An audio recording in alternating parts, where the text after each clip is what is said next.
guest achieved star status playing percussion for the artist currently known as Prince again. She's also a regular at the Obamas, and she's someone I admire very deeply. Please give a welcome to the multi-talented Sheila E.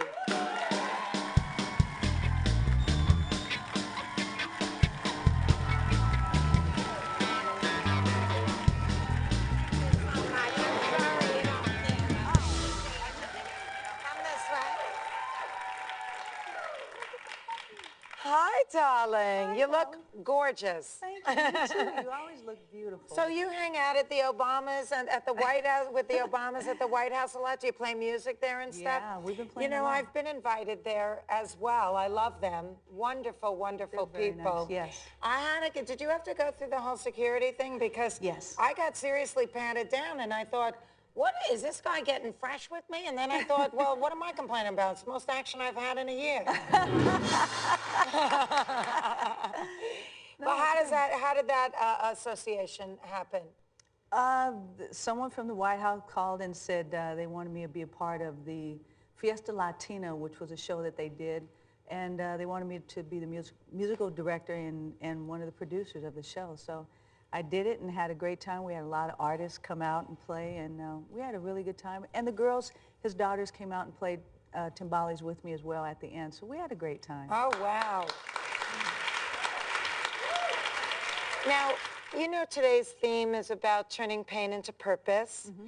And so I was eager to talk to you about, you know, your trials and traumas. I think a lot of people probably don't realize that you were a victim of rape. I was too.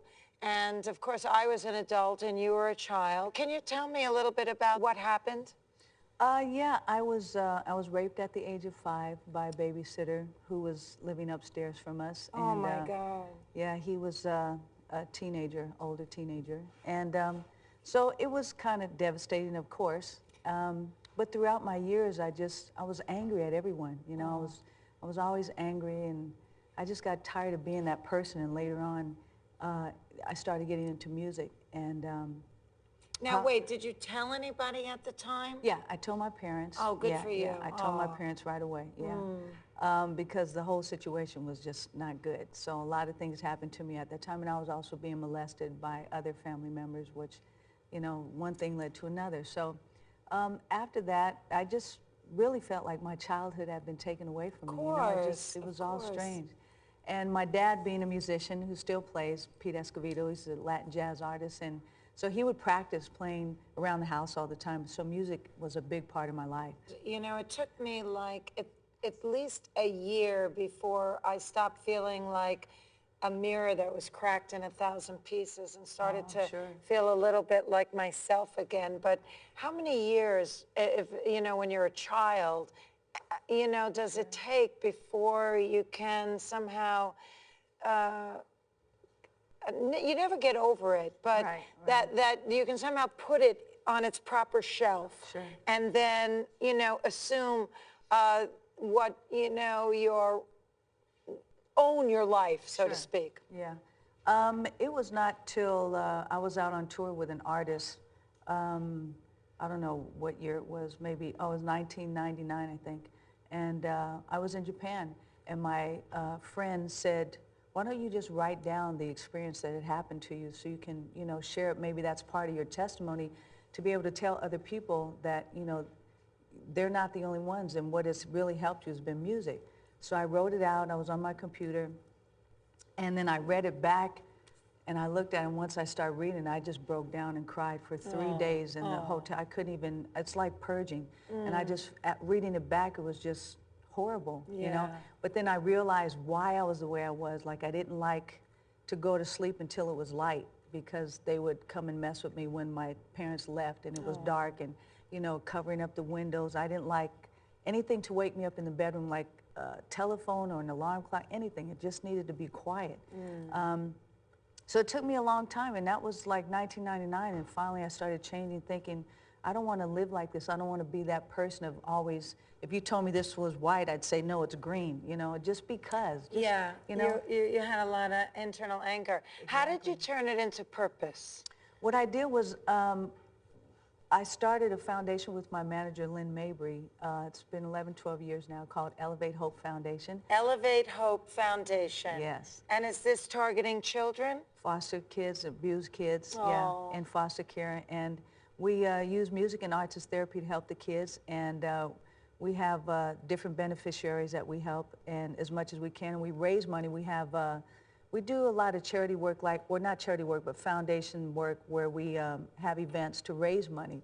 And money is what we really, really need financially to begin to give them the instruments, the tools that they need, sponsoring teachers, because the music is being taken out of schools anyway, and it's even worse for foster care. Oh. So we've been establishing some classes in Vista Del Mar School here in LA, and we're doing well, but we need tons of work. So we can, anyone wants to go on the website, elevatehope.org, you can help anytime. Yes, and we'll have the information.